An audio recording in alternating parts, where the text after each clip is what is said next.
സൈന്യത്തിൽ ജോലി വാഗ്ദാനം ചെയ്തും ബിജെപി നേതാക്കളുടെ തട്ടിപ്പ്. കോഴിക്കോട് കക്കട്ടിൽ ബിജെപി പ്രവർത്തകരിൽ നിന്നാണ് നേതാക്കൾ ലക്ഷങ്ങൾ വാങ്ങിയത്. പണം നഷ്ടപ്പെട്ട കുടുംബം ബിജെപി നേതാവ് MP രാജനെതിരെ പരാതി നൽകി. RSS ശാഖ മുഖ്യ ശിക്ഷകായ യുവാവിന് സൈന്യത്തിൽ ജോലി ശരിയാക്കി കൊടുക്കാമെന്ന് പറഞ്ഞ് ബിജെപി നേതാവ് കൈക്കൂലി വാങ്ങിയതായാണ് പരാതി. പാതിരപ്പറ്റയിലെ RSS നേതാവായിരുന്ന അശ്വന്താണ് ബിജെപി മേഖലാ സെക്രട്ടറി MP രാജനെതിരെ പരാതിയുമായി രംഗത്തെത്തിയത്. 3 ജില്ലകളുടെ ചുമതലയുള്ള സെക്രട്ടറിയാണ് MP രാജൻ. 1,40,000 രൂപ രാജൻ വാങ്ങിയതായാണ് പരാതി. ജോലി ലഭിക്കാത്തതിനെ തുടർന്ന് പണം തിരികെ ചോദിച്ചപ്പോൾ മർദ്ദിച്ചതായും പരാതിയിൽ പറയുന്നു. കക്കട്ടിൽ മേഖലയിലെ നിരവധി ബിജെപി പ്രവർത്തകരിൽ നിന്നും ജോലി വാഗ്ദാനം ചെയ്ത് ബിജെപി നേതാക്കൾ പണം വാങ്ങിയിട്ടുണ്ടെന്നും അശ്വന്ത് പറഞ്ഞു. ഇതുപോലത്തെ ഒട്ടനവധി പ്രവർത്തകർ ഇവിടെ ഉണ്ട്. അവരെയൊക്കെ അടിച്ചമർത്തുകയും ഇതിന്റെ ഫലമായി അവരൊന്നും ഇതൊന്നും പുറത്തു പറയുന്നില്ല. ഇങ്ങനെ എന്നെ പോലെ വഞ്ചിക്കപ്പെട്ട കുറെ ആൾക്കാർ ഈ നാട്ടിൽ ഇപ്പോഴും ഉണ്ട്. പണം നഷ്ടപ്പെട്ടവർ ബിജെപി ജില്ലാ സംസ്ഥാന നേതൃത്വങ്ങൾക്ക് പരാതി നൽകിയിട്ടും നടപടി ഉണ്ടായില്ല. അശ്വന്തും കുടുംബവും രാജിനെതിരെ വടകര റൂറൽ SPക്ക് പരാതി നൽകി. PV കുട്ടൻ, കോഴിക്കോട്. കുട്ടൻ ചേർന്നുണ്ട് ഈ വാർത്തയുടെ വിവരങ്ങളുമായി. പുതിയ അഴിമതി കഥകളാണ് പുറത്തു വരുന്നത്. ഇത്തരത്തിൽ പല രീതിയിൽ യുവാക്കളെയും അല്ലെങ്കിൽ സാധാരണക്കാരെയും വഞ്ചിക്കുന്ന രീതിയിൽ പോലും കാര്യങ്ങൾ നീങ്ങുന്നു എന്നതാണ് ഏറ്റവും പുതിയ റിപ്പോർട്ട്. ഇതുമായി ബന്ധപ്പെട്ട് നമുക്ക് ലഭിക്കുന്ന ഈ MP രാജനെതിരായി ലഭിക്കുന്ന വിവരങ്ങൾ എങ്ങനെയാണ്? സൗമ്യ, ബിജെപിയിലെ പല തട്ടുകളിലായി നടക്കുന്ന അഴിമതിയുടെ ഓരോ വിവരങ്ങളാണ് ഇപ്പോൾ പുതിയതായി പുറത്തു വന്നുകൊണ്ടിരിക്കുന്നത്. ഇതിപ്പോൾ കോഴിക്കോട് ജില്ലയിലെ കക്കട്ടിൽ പ്രദേശത്തെ RSSന്റെയും ബിജെപിയുടെയും പ്രവർത്തകരിൽ നിന്ന് തന്നെയാണ് ഉന്നതനായ നേതാവ് കാശ് കൈപ്പറ്റിയിരിക്കുന്നത്. സൈന്യത്തിൽ ജോലി വാഗ്ദാനം ചെയ്താണ് ഇത്തരത്തിൽ സാമ്പത്തിക തട്ടിപ്പ് നടത്തിയിരിക്കുന്നത്. ഇപ്പോൾ പരാതിയുമായി രംഗത്ത് വന്ന അശ്വന്ത് RSSന്റെ ശാഖാ മുഖ്യ ശിക്ഷകായിരുന്നു. ഈ അശ്വന്തിന്റെ പിതാവിൽ നിന്നാണ് 2 ലക്ഷം രൂപയാണ് ആദ്യഘട്ടത്തിൽ ബിജെപി നേതാവ് MP രാജൻ ആവശ്യപ്പെട്ടത്. ഇവർ 1,40,000 രൂപ നൽകുകയും ചെയ്തു. ഇതുപോലെ തന്നെ അശ്വന്തിനെ പോലെ തന്നെ ആ പരിസരത്തുള്ള 10ലധികം ബിജെപി പ്രവർത്തകരിൽ നിന്നും അല്ലാത്ത ആൾക്കാർ ബിജെപിയിലെ പ്രവർത്തകരിൽ നിന്നും അതുപോലെ മറ്റ് ആൾക്കാരിൽ നിന്നും ഈ MP രാജൻ ഇത്തരത്തിൽ പണം വാങ്ങിയതായാണ് നമുക്ക് ലഭിക്കുന്ന വിവരങ്ങൾ.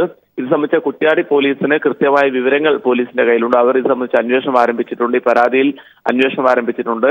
ഈ പണം നഷ്ടപ്പെട്ട കുടുംബത്തെ CI ഓഫീസിലേക്ക് വിളിച്ചു വരുത്തി മൊഴി രേഖപ്പെടുത്താനുള്ള പദ്ധതികൾ അവർ ആസൂത്രണം ചെയ്യുന്നു. അതുപോലെ തന്നെ MP രാജനെതിരെ ഉടൻ തന്നെ കേസെടുക്കുമെന്നും കുറ്റ്യാടി പോലീസ് അറിയിച്ചിട്ടുണ്ട്. ഈ ജോലി ലഭിക്കാത്തതിനെ തുടർന്ന് പണം ആവശ്യപ്പെട്ടപ്പോൾ അശ്വന്തിനെ മർദ്ദിക്കുകയാണ് ചെയ്തതെന്നാണ് അശ്വന്തിന്റെ പരാതിയിൽ പറയുന്നത്. MP രാജന്റെ നിർദ്ദേശപ്രകാരം അവിടെയുള്ള ചില ബിജെപി നേതാക്കളാണ് ഇത്തരത്തിൽ മർദ്ദിച്ചത്. അതിനുശേഷം പണം ലഭിക്കുന്നതിന് വേണ്ടി അശ്വന്തും കുടുംബവും ബിജെപിയുടെ പ്രാദേശിക തലത്തിലുള്ള നേതാക്കളെ സമീപിച്ചു. മണ്ഡലം കമ്മിറ്റിയിൽ പരാതി നൽകി, പിന്നീട് ജില്ലാ കമ്മിറ്റിയിൽ പരാതി നൽകി. ഇവിടെ ഒന്നും ഫലം ലഭിക്കാത്തതിനെ തുടർന്ന് നേരിട്ട് സംസ്ഥാന പ്രസിഡന്റ് കുമ്മനം രാജശേഖരന് തന്നെ പരാതി നൽകി. എന്നാൽ ഇവരൊന്നും ഈ പരാതി ഗൗനിച്ചില്ല എന്നാണ് അശ്വന്ത് പറയുന്നത്. ഇപ്പോൾ ഈ ബിജെപിയുടെ ആദ്യഘട്ടത്തിൽ പോലീസിൽ പരാതി നൽകാൻ തന്നെ അശ്വന്തിനും കുടുംബത്തിനും പേടിയായിരുന്നു. പിന്നെ ഇത് പുറത്തു പറയുന്നതിനും പേടിയായിരുന്നു. രാജന്റെ പേരടക്കം പുറത്തു പറയാനുള്ള ഭയത്തിലായിരുന്നു ഈ കുടുംബം. പിന്നീട് ഇപ്പോൾ കഴിഞ്ഞ ദിവസങ്ങളായി വരുന്ന ബിജെപിയിലെ കോഴ വാർത്തകളുടെ പശ്ചാത്തലത്തിൽ കൂടിയാണ് അശ്വന്ത് ഇപ്പോൾ പുതിയ വെളിപ്പെടുത്തലുമായി രംഗത്ത് വന്നിരിക്കുന്നത്. സൗമ്യ. കുട്ടൻ, ഒരുപക്ഷെ ഇവിടെ നിന്നും കാര്യങ്ങൾ മനസ്സിലാക്കാൻ സാധിക്കുന്നത് ഈ യുവാവ് തന്നെ പറയുന്ന ഒരു കാര്യം വെച്ച് നോക്കുമ്പോൾ ഇത്തരത്തിൽ പലതരത്തിലുള്ള തട്ടിപ്പുകൾ ഈ പ്രാദേശിക തലത്തിൽ നടത്തുന്നുണ്ട്.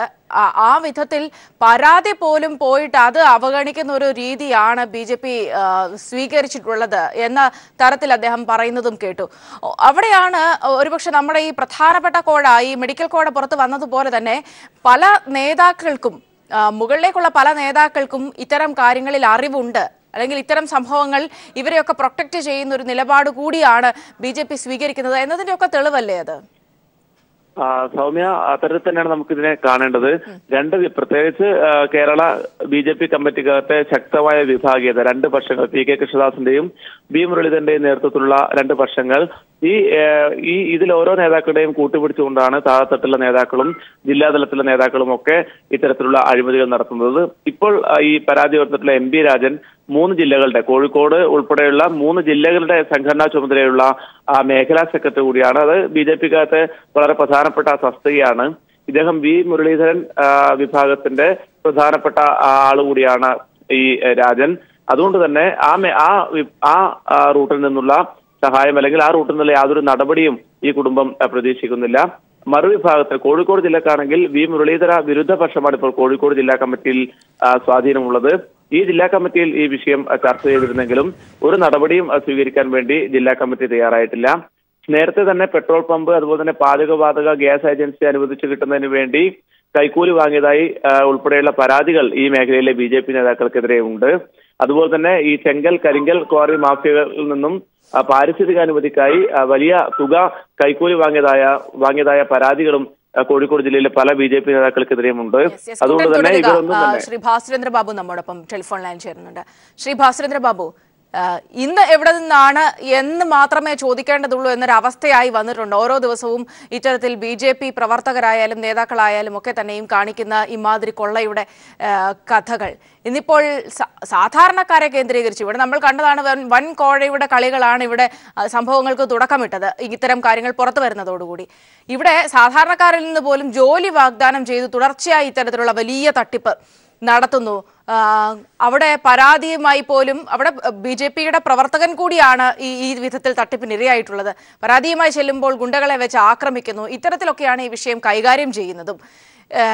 പുതിയ പുതിയ സംഭവങ്ങൾ ഇങ്ങനെ ഓരോ ദിവസം പുറത്തു വന്നുകൊണ്ടിരിക്കുമ്പോൾ അവിടെ ഈ ഒരു എന്തെങ്കിലും ന്യായീകരണം പറഞ്ഞ് മാറി നിൽക്കാൻ BJPക്കാകുമോ ശ്രീ ഭാസ്കരേന്ദ്ര ബാബു? അല്ല, BJP ഒരു വലിയ കഷ്ടകാലത്തിലാണ് ഇപ്പോൾ കേരളത്തിൽ അകപ്പെട്ടിരിക്കുന്നത്. ഇപ്പം അവരുടെ തന്നെ അന്വേഷണ കമ്മീഷൻ കണ്ടെത്തിയ മെഡിക്കൽ കോളേജ് അല്ലെങ്കിൽ അതിന്റെ കോളേജുമായി ബന്ധിപ്പിച്ച് അതിന്റെ അന്വേഷണ കമ്മീഷന്റെ റിപ്പോർട്ട് പുറത്തേക്ക് വന്നതോടെ ഒരു വലിയ ഭൂതമാണ് കുടം തുറന്ന് പുറത്തേക്ക് വന്നിരിക്കുന്നതെന്ന് പറയാം. കാരണം ഇന്നത്തെ മനോരമ നോക്കും, മനോരമയുടെ 1-ാം പേജിൽ പ്രധാനമന്ത്രിയുടെ ജൻ യോജന എന്ന ഈ മരുന്ന് ഏറ്റവും വില കുറച്ച് കൊടുക്കുന്ന ഒരു സിസ്റ്റമുണ്ട്. ആ ഒരു പദ്ധതിയുടെ ഭാഗമായി വന്നിരിക്കുന്ന അഴിമതിയെക്കുറിച്ചുള്ള കഥ അവരിന്ന് പുറത്തേക്ക് വന്നിരിക്കുന്നു. ഇപ്പോൾ നിങ്ങൾ തന്നെ പുറത്തേക്ക് വിട്ടിരിക്കുന്ന കോഴിക്കോട് സൈന്യത്തിൽ ആളെ ചേർക്കാം എന്ന് പറഞ്ഞിട്ട് ഒരു BJPയുടെ നേതാവ്, ജില്ലാ നേതാവ് പണം വാങ്ങിയിരിക്കുന്നു. ചുരുക്കത്തിൽ നമുക്ക് കേൾക്കുന്ന വാർത്തകൾ, എനിക്ക് തോന്നുന്നു തുടർന്ന് വാർത്തകൾ ഇനിയും വരാനിരിക്കുന്നുണ്ട്. അങ്ങനെ കാണുന്നതിന് പ്രത്യേകിച്ച് എന്തെങ്കിലും ഒരു അറിവ് കൊണ്ടല്ല, മറിച്ച് BJP മൊത്തത്തിൽ ഇവിടെ കേരളത്തിൽ നടത്തിക്കൊണ്ടിരുന്ന രാഷ്ട്രീയ പ്രവർത്തനം എന്ന് പറയുന്നത് കഴിയുന്നിടത്തോളം അഴിമതിയുടെ കാര്യം അല്ലെങ്കിൽ കഴിയുന്നിടത്തോളം കാര്യങ്ങൾ പറഞ്ഞ് കേന്ദ്രത്തിന്റെ അധികാരം കാണിച്ച് പണം പിരിക്കുക എന്നതായിരുന്നു. വിവിധ രംഗങ്ങളിൽ നമുക്കത് കാണാൻ കഴിയുന്നുണ്ട്.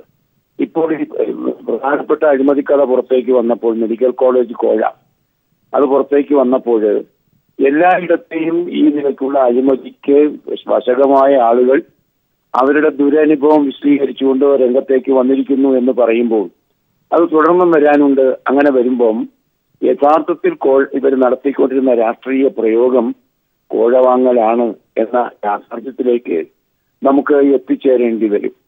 അന്യത എടുത്തു പറയാവുന്ന നേട്ടങ്ങളൊന്നും ഭരണരംഗത്തില്ല. ട്രേഡ് യൂണിയൻ സംഘടിപ്പിച്ച് അതുവഴി കൂട്ടായ വിലപേശി കൂലി വർദ്ധിപ്പിക്കുന്ന രീതി നമുക്ക് അവരിൽ കാണാനാകില്ല. അതുപോലെ ഓരോ രംഗത്തും ശരിക്കും സാധാരണ ജനങ്ങളുടെ പ്രശ്നങ്ങൾ പരിഹരിക്കാൻ കഴിയുന്ന യാതൊരു ശ്രമവും നടത്താതെ ജീവിക്കുന്ന ഈ നേതാക്കൾ എന്താണ് ചെയ്തുകൊണ്ടിരുന്നതെന്ന് ഇപ്പോൾ വ്യക്തമായി. കേന്ദ്ര അധികാരം ചൂണ്ടിക്കാട്ടി പണം പിരിക്കുക, അങ്ങനെ പിരിച്ച പണം കൊണ്ട് സുഖമായി അങ്ങ് മൂക്കുമുട്ട ഭക്ഷണം കഴിച്ച് ജീവിക്കുക, ഇതാണ് ചെയ്തുകൊണ്ടിരിക്കുന്നത്. അത് കൃത്യമായി പുറത്തേക്ക് തന്നുകൊണ്ടിരിക്കുന്ന ഇതിന്റെ ഒരു പ്രകാശനം. അല്ലെങ്കിൽ ഒരിടത്ത് അത് പൊട്ടിയപ്പോൾ, അതിന്റെ ഒരു വശം പൊട്ടിയപ്പോൾ മറുവശത്ത് നിന്ന് അടുത്ത പൊട്ടൽ ആരംഭിക്കുന്നു. അതാണ് സാധാരണക്കാർ എങ്ങനെയാണ് ഈ BJP സാധാരണക്കാരെ എങ്ങനെയാണ് കൈകാര്യം ചെയ്യുന്നതിന്റെ വാർത്തകൾ പുറത്തേക്ക് വരുന്നത്. എമ്പറാനൽപ്പം കറ്റുപിടിച്ചാൽ അമ്പലവാസികളൊക്കെ കക്കും എന്ന നിലയ്ക്ക് പരിശോധിക്കുമ്പം അമ്പലവാസികൾ ഉടനീളം കട്ടുകൊണ്ടിരിക്കുന്ന വാർത്തകൾ ഇനിയും വരാനിരിക്കുന്നതേ ഉള്ളൂ. അതിന്റെ ഒരു ബഹിർഗമനമാണ് കോഴിക്കോട്. അതാണ് നമ്മളൊരു പക്ഷേ നമ്മൾ സംസാരിക്കുന്നത് ഇപ്പോൾ കേരളത്തിന്റെ കാര്യം മാത്രമാണ്. അതിലും വലിയൊരു വ്യാപ്തി ഇതിനുണ്ട്. പ്രത്യേകിച്ചും മെഡിക്കൽ കോഴ വിഷയത്തിലൊക്കെ ഉള്ളൊരു വ്യാപ്തി ഉണ്ട്. ഇവിടെ മനസ്സിലാക്കാൻ സാധിച്ചിട്ടുള്ളത് ഈ മേഖലകളിലൊക്കെ ഈ ക്വാറി അനുമതിക്ക്, ഈ പാരിസ്ഥിതിക അനുമതികൾക്കായിട്ട് ഇത്തരം ഈ വിധത്തിൽ BJP നേതാക്കൾ പലരും പണം വാങ്ങുന്നതായുള്ള സൂചനകളൊക്കെ ലഭിച്ചിട്ടുണ്ട്.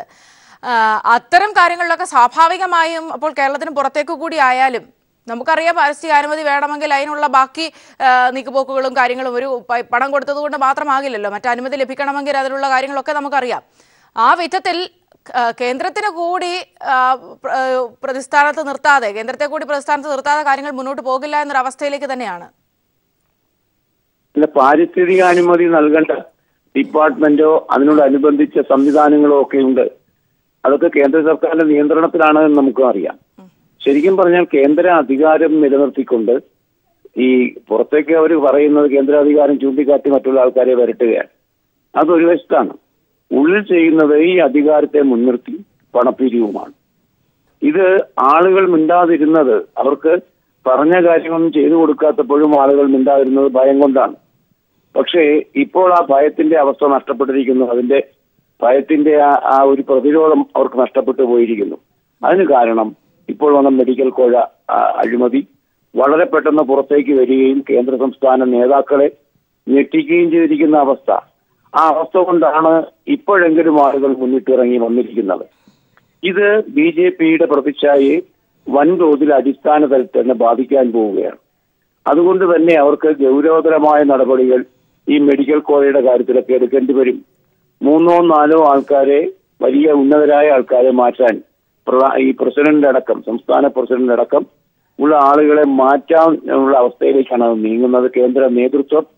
അതുകൊണ്ട് തന്നെ കൂടുതൽ വിവരങ്ങൾ പുറത്തേക്ക് വരാതിരിക്കാൻ ഈ വിജിലൻസിന്റെ അന്വേഷണത്തിന് സമാന്തരമായി CBI അന്വേഷണമാകാമെന്നും, വിജിലൻസ് ആൾക്കാർ വിളിച്ചാൽ, കേരളത്തിലെ വിജിലൻസ് വിളിച്ചാൽ നേതാക്കൾ പോകേണ്ടതില്ല എന്നുമൊക്കെയാണ് നിർദ്ദേശങ്ങൾ നൽകപ്പെട്ടിരിക്കുന്നത്. അങ്ങനെ അഴിമതിയെ ദേശസാൽക്കരിച്ച ഈ ഭരണകൂടം ഇപ്പോൾ കേരള സർക്കാർ അന്വേഷിച്ചു തുടങ്ങുമ്പോൾ അതിനെതിരെ നീങ്ങാൻ കേന്ദ്രം ശ്രമിക്കുക കൂടി ചെയ്യുന്നതോടെ അഴിമതിയെ ജസ്റ്റിഫൈ ചെയ്യാൻ ന്യായീകരിക്കുക, ഒപ്പം തന്നെ വലിയ നിലയ്ക്ക് ഹിന്ദു രാഷ്ട്രീയം പറയുക എന്ന അപഹാസ്യതയിലേക്കാണ് അവർ എത്തിച്ചേർന്നിരിക്കുന്നത്. ഏതായാലും കേരളത്തെ സംബന്ധിച്ചിടത്തോളം BJPയുടെ കഥ കഴിഞ്ഞ മട്ടാണ് ഇപ്പോൾ നമുക്ക് കാണാൻ കഴിയുന്നത്. വളരെ നന്ദി ശ്രീ ഭാസ്കരൻ. ബാബു സ്ഥലത്ത് ഞങ്ങളോട് സംസാരിച്ചതിന് ഞങ്ങളുടെ റിപ്പോർട്ടർ കുട്ടനിലേക്ക് ഒരിക്കൽ കൂടി പോവുകയാണ്. കുട്ടൻ നേരത്തെ സൂചിപ്പിച്ചതുപോലെയാണെങ്കിൽ ഇതൊരു ചെറിയൊരു ഉദാഹരണം മാത്രമാണ് ഈ വിഷയം. സ്വാഭാവികമായും ഇത്തരത്തിൽ ജോലി വാഗ്ദാനം നൽകി ഒരാളിൽ നിന്നുമല്ല വാങ്ങിയിട്ടുള്ളതെന്ന് ആ വ്യക്തി തന്നെ സൂചിപ്പിക്കുന്നുണ്ട്. അത്തരത്തിൽ വാങ്ങാനുള്ളൊരു സാധ്യതയും നിരവധിയുണ്ട്. നമുക്ക് അതുമായി ബന്ധപ്പെട്ട് ഈ ഒരു വ്യക്തിയിൽ നിന്ന് മാത്രമല്ലാതെ സമാനമായ സംഭവങ്ങൾ വ്യാപകമായി റിപ്പോർട്ട് ചെയ്യപ്പെടുന്നുണ്ടോ? അത്തരത്തിൽ നമുക്ക് ലഭിക്കുന്ന വിവരങ്ങൾ എങ്ങനെയാണ്? സൗമ്യ, ഈ മേഖലയിൽ തന്നെ, ഈ കുന്നുമ്മൽ കക്കട്ടിൽ മേഖലയിൽ തന്നെയുള്ള നിരവധി പേരിൽ നിന്നും ഇത്തരത്തിൽ BJP നേതാക്കൾ ജോലി വാഗ്ദാനം ചെയ്തതും സൈന്യത്തിലാണ്. സാധാരണ ജോലിയല്ല, രാജ്യസുരക്ഷയുടെ ഏറ്റവും പ്രധാനപ്പെട്ട ഘടകമായ സൈന്യത്തിൽ ജോലി വാഗ്ദാനം ചെയ്തുകൊണ്ടാണ് ഈ സാമ്പത്തിക തട്ടിപ്പ് നടത്തിയിരിക്കുന്നത്. പക്ഷെ അവരൊന്നും തന്നെ ഇത് പുറത്തു പറയാൻ തയ്യാറാവുന്നില്ല. ഇപ്പോൾ പരാതി നൽകിയ അശ്വന്ത് തന്നെ വളരെ നാളുകൾക്ക് ശേഷമാണ് ഈ പരാതി പുറത്തു പറയുന്നതിനും പോലീസിൽ പരാതി നൽകുന്നതിനും തയ്യാറായത്. കാരണം RSSന്റെയും BJPയുടെയും ശക്തമായ ഭീഷണി ഈ ആൾക്കാരുടെ മുകൾ ഉണ്ട്. അതുകൊണ്ട് തന്നെയാണ് ഇവർക്ക് പരാതിയുമായി പുറത്തു വരാൻ പേടിയുള്ളത്. പക്ഷെ ഈ വാർത്തയൊക്കെ വന്നതിന്റെ പശ്ചാത്തലത്തിൽ കൂടുതൽ ആൾക്കാർ ഈ തങ്ങൾ തട്ടിപ്പിനിരയായ വിവരം പുറത്തറിയിക്കുമെന്നാണ് മനസ്സിലാക്കുന്നത്. സൗമ്യ, കുട്ടനാണ് വിവരങ്ങൾ നൽകിയത്. സൈന്യത്തിൽ ജോലി വാഗ്ദാനം ചെയ്താണ് ഇപ്പോൾ ഏറ്റവും പുതിയ BJP നേതാക്കളുടെ തട്ടിപ്പ് പുറത്തു വന്നിരിക്കുന്നത്. കോഴിക്കോട് കക്കട്ടിലാണ് BJP പ്രവർത്തകരിൽ നിന്ന് തന്നെ ഈ വിധത്തിൽ ലക്ഷങ്ങൾ വാങ്ങിയതായുള്ള വിവരങ്ങൾ പുറത്തു വരുന്നത്.